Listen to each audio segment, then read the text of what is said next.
Voting rights activists say they're concerned about long-term impacts of President Trump's efforts to challenge vote counts in predominantly black communities.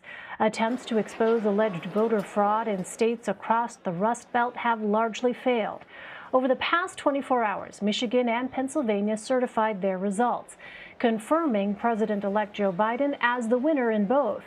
Two Democratic-leaning counties in Wisconsin are currently recounting votes at the request of the Trump campaign.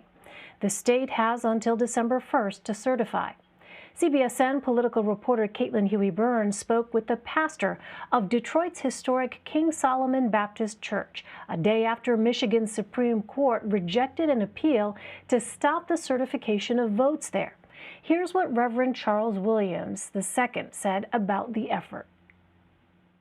I think many folks in the black community, including myself, just feel pretty skeptical about what they have up their sleeve left. And I believe that skepticism is the same skepticism that people are carrying with them, and that weight of racism, basically, that that someone can challenge your vote because they don't like the way you voted. You know, Detroit's being targeted because they didn't like the way Detroit voted. Donald Trump didn't like the way Detroit voted. And they've got this sick way of twisting it and turning it into an opportunity for someone to stand up and fight for patriotism if they get rid of black votes. I mean, how sick and how white supremacist can someone be to cloak their patriotism in discounting black votes all across America? And CBSN political reporter Caitlin Huey-Burns joins me again now. Caitlin, really interesting topic here. Reverend Williams told you that for many in the black community, seeing these attempts to stop the certification of votes was like going back in time. What did he mean by that? That's right. So even as Michigan and Pennsylvania have certified their results, that doesn't mean that they weren't subject to attempts by the Trump legal team to overturn legally cast votes. And the focus for the Trump legal team was on places like Philadelphia and Detroit, where a majority of those residents are black and voters. And so that's kind of where, why we are focusing here on this, that even though attempts to overturn the election were unsuccessful, what kind of message does that send to black voters about how their vote counts? And the reason that we talked to Reverend Williams was because we spoke with him a few weeks before the election when we were reporting in Detroit, and he was telling us about people in his community already having real concerns about whether their vote would be counted. They were concerned about voter intimidation at the polls,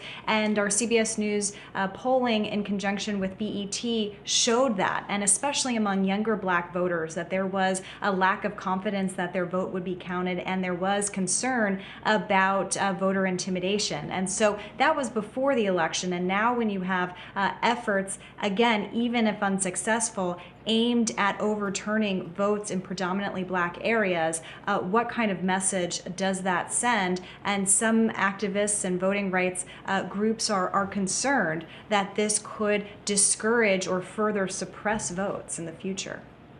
Yeah.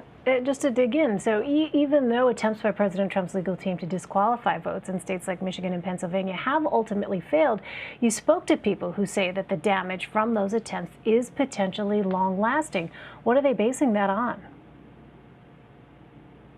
That's right. For an article for CBSNews.com, I spoke to the Legal Defense Fund, part of the NAACP, and they had brought forward last week a lawsuit in Michigan that said that the Trump legal team was in violation, or argued that the Trump legal team was in violation of the Voting Rights Act, which of course outlines any kind of discrimination when it comes to changing people's votes or coercing votes. And so they are pointing to the ways in which the president himself called members, a Republican member of the Wayne County Canvassing Board, that member who had initially refused to certify results, then certified the results, then wanted to rescind them, He also invited Republican members of the state legislature to the White House, and that was seen as a move to try to change the votes of the Electoral College, or change the way that state awards electoral votes. That didn't work. The Speaker of the House, a Republican there, who met with the president, said yesterday after those votes were certified that the rule of law still stands and those votes will be counted. But still, just those moves, and of course you had Rudy Giuliani at the Republican National Committee headquarters in Washington last week, saying that if you discounted the votes in Wayne County, Trump would have won Michigan. And so that kind of shows the messaging there coming from the Trump team and the moves to try to disqualify those votes. And so experts that we've talked to and those at the Legal Defense Fund say that even if those attempts are unsuccessful, you still have to raise this as an issue and still press forward and challenge it because it needs to be called out anytime it's in violation of the Voting Rights Act. Yeah, Reverend Williams spoke about the importance of continuing the legacy of voting rights activism. Let's listen to some of that. This is what Dr. King marched across the Edmund Pettus Bridge with John Lewis for, and took some beatings over. This is what they marched from Selma to Montgomery for. And we must never let another George Wallace or Donald Trump raise up in this country again. And so we're going to... So, Caitlin, election experts and other voting rights activists you spoke with said that efforts to undermine the electoral process should not go without impunity. So what do they actually want to see from the incoming Biden administration? Well, one thing that Williams pointed out to us is that he wants to put the pressure on the Biden team to work with Congress to pass a new iteration of the Voting Rights Act, which has now been named after John Lewis, a restoration of some of the reforms, some of the provisions, rather, that were struck down by the Supreme Court in 2013.